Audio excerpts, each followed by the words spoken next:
இருக்கிறான். எல்லாம் இயற்கை கடவுள் அப்படிதான் இது. அப்போ கேட்குறோம், எவ்வுயிருக்கு இடையூறு செய்ய அறிவு தர வேண்டும், எவ்வுயிருக்கு இடையூறு செய்யாத அறிவு தர வேண்டும், அதுக்கு ஒன்று ஆசி வேண்டும், கொசு கடித்தாலும் தாங்கிக் கொள்ள வேண்டும்.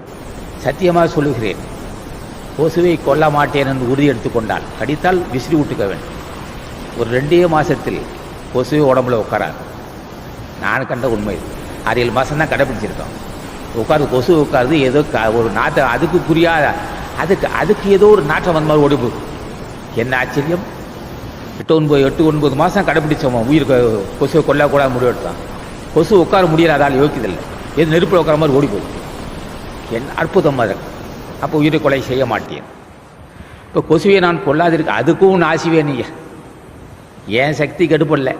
அது கோபம் வருது, கடிக்கும்போது கோபம் வருது, அடித்து கொண்டு வரலான்னு நினைக்கிறேன். என்னை கடிக்கவே கூடாது, நான் அடிக்கவும் கூடாது, என்னை கடிக்கவும் கூடாது. அடே என்ன அற்புதம்! இப்போ கொசுவை கொல்லுவதே ஆகாது என்று ஞானிகள் சொல்லியிருக்கிறார்கள். கொல்லா நடத்தது நோன்மை, பேர் தீமை சொல்லா நடத்தது சால்வோன்னா. நோன்புக்கு தபத்துக்கு என்னன்னா கொல்லவே கூடாது. திருவள்ளுவர் துணை இல்லாமல் வருமோ? ராமலிங்க சாமிகள் ஆசியோ, மாணிக்க வாசகன் ஆசியோ, திருஞான சம்பந்தர், திருநாவுக்கரசர் ஆசான் அகத்தீசன் ஆசி இல்லாமல் கொல்லா விரதத்தை கடைப்பிடிக்க முடியுமோ? கொசுவை கொல்லுவதும் மீண்டும் பிறவிக்கு காரணமாகும். அதுக்கும் இடையூறு தராத அறிவு இருக்குது. அப்போ இவ்வளோ பக்குவம் எப்போ வரும்னா, நமக்கு அந்த ஆற்றல் கிடையாது. பக்குவப்பட்டவனுடைய திருவடியைப்பட்டவன் ராமலிங்க சாமியில் மாணிக்க வாசகா, திருஞான சம்பந்தரையான் ஆசி இல்லாமல் இந்த பண்பு வரவே வராது. சகிப்புத்தன்மை வரும். நினைத்தா நீ தான் பூஜை செய்ய, பூஜைக்கே வறுமை தீருது, கோபம் தீருது, குடும்பத்து ஒற்றுமை உண்டாகுது, பண்புல புத்திரப்பாய்க்கு உண்டாது, பகையெல்லாம் உடஞ்சி தூடாவதியா? ஏதியா உனக்கு பகை? கேட்டால் என்ன ஏதியா? ஆசானை கேட்குறோம். இன்னும் எனக்கு அவன் அன்னைக்கு இடையில் பேசினான்ல, அவன் கெடன்னு நினைக்கிறேன், இந்த வன்மனை எனக்கு தீரலப்பான்னா. அதுதான் பாவத்தின் சின்னம்.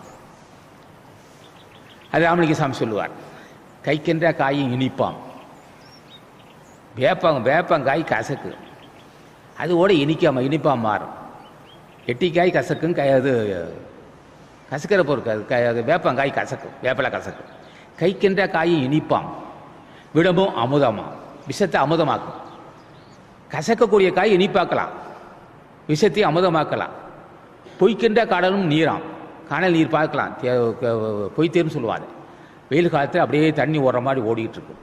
பார்த்து கிட்ட போக போக அது அனல் தான், தண்ணி மாதிரி தெரியும். அதுவும் தண்ணியாக்கலாம். கசப்பான வேப்பங்காய் இனிக்க வைக்கலாம், விஷத்தையும் அமுதமாக்கலாம், காணல் நீரையும் தண்ணியாக்க செய்யலாம். பாவமும் புண்ணியமாம், கொடிய பாவத்தையும் புண்ணியமாக்கலாம்.